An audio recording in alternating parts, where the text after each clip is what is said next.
Salam, j'espère que tu vas bien.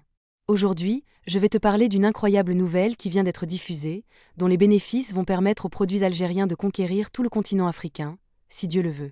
Mais avant de commencer, merci de soutenir mon travail en devenant contributeur de ma chaîne sur Buy Me a Coffee et en t'inscrivant à ma newsletter gratuite. Les liens sont disponibles dans la description de cette vidéo. Numéro 1. L'Algérie rejoint la ZLECAf. Le 1er novembre, une date marquante pour l'Algérie, symbolise non seulement la commémoration de la lutte pour l'indépendance, mais aussi son entrée officielle dans la ZLECAf, la zone de libre-échange continentale africaine. Depuis la ratification de l'accord en 2021, l'Algérie a collaboré avec la Commission économique pour l'Afrique pour élaborer une stratégie visant à maximiser les bénéfices de cette adhésion. Cette alliance panafricaine promet de diversifier les exportations algériennes, notamment dans les secteurs non énergétiques tels que les produits agricoles, les produits pharmaceutiques ou encore les équipements de construction. À plus long terme, l'Algérie envisage de produire localement des biens manufacturés à haute valeur ajoutée comme les smartphones, mais aussi les véhicules.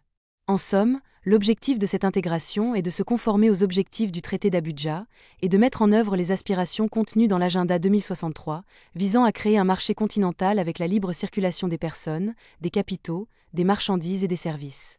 Numéro 2. Quelles opportunités pour l'Algérie? La ZLECAf, la plus grande zone de libre-échange au monde, avec un PIB combiné de 3,4 trillions de dollars, offre à l'Algérie un accès à un marché de plus de 1,3 milliard de consommateurs. Afin de faciliter les échanges, des projets d'infrastructures transsahariennes tels que la route Alger-Lagos et la ligne ferroviaire Algérie-Mali sont en cours. Ces infrastructures devraient réduire les coûts logistiques et améliorer la connectivité avec d'autres pays africains.